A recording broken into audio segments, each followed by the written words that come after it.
Maintenant, je prépare toujours mon riz avec de la viande de cette manière. Il n'en reste jamais. Pour commencer, j'ajoute 200 g de lardon dans une marmite. Pas besoin d'ajouter de l'huile, le lard se cuira dans sa propre graisse. Une fois que le lard est bien doré, il a libéré beaucoup de graisse. Je retire le lard de la marmite et je le mets de côté dans une assiette. Je vais utiliser la graisse rendue par le lard pour cuire la viande. J'ajoute maintenant 1 kg de viande de bœuf coupée en gros morceaux. Je place la viande dans la marmite et je la laisse bien dorer. J'appuie légèrement pour saisir et caraméliser la surface. Un côté de ma viande est déjà bien doré. Je retourne les morceaux pour dorer l'autre côté. Je les laisse cuire quelques minutes de plus. Maintenant, la viande est bien saisie. Je retire la viande de la marmite. Regardez comme elle est juteuse et appétissante. Je mets la viande de côté dans une assiette pour l'instant. Dans la même marmite, j'ajoute 12 oignons rouges hachés et 3 gousses d'ail émincées. Je fais revenir le tout jusqu'à ce que les oignons et l'ail soient tendres et parfumés.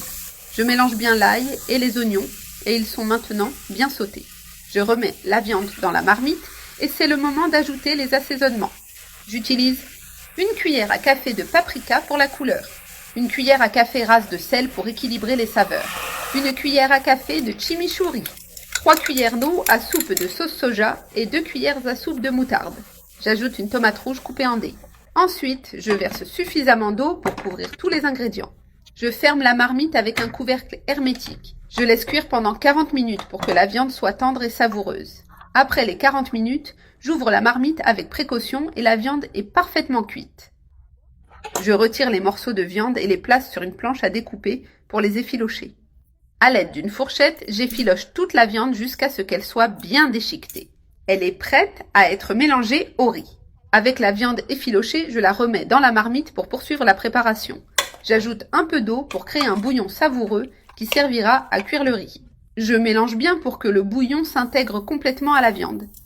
Maintenant, j'ajoute 2 tasses de riz préalablement lavé. J'ajuste le sel pour m'assurer que l'assaisonnement est parfait à ce stade.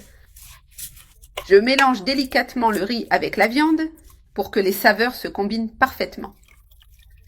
J'ajoute plus d'eau pour couvrir le riz d'environ 1 cm au-dessus des grains. Je mélange à nouveau pour que l'eau s'incorpore bien à la viande et au riz. Je laisse cuire à feu doux pendant 12 minutes avec le couvercle légèrement posé pour permettre à la vapeur de s'échapper. J'ajoute du persil haché pour une touche de fraîcheur et de couleur. Je mélange bien. Ce riz tout chaud est parfait pour un déjeuner dominical, pratique, nutritif et délicieux. Maintenant, j'ajoute le lard doré que j'avais mis de côté et je le mélange au riz. Le lard apporte une saveur irrésistible et spéciale. Je laisse cuire encore 5 minutes à feu doux avec le couvercle fermé pour que le lard libère toutes ses saveurs dans le plat. Après ce temps, le riz est prêt. Je sors tout de la marmite et je transfère dans un grand plat de service. Regardez comme cette recette est généreuse, parfait pour nourrir toute la famille avec beaucoup de saveurs. Pour finir, je saupoudre du parmesan râpé sur le dessus. Le plat est prêt à être servi. Une recette délicieuse qui ravira tout le monde.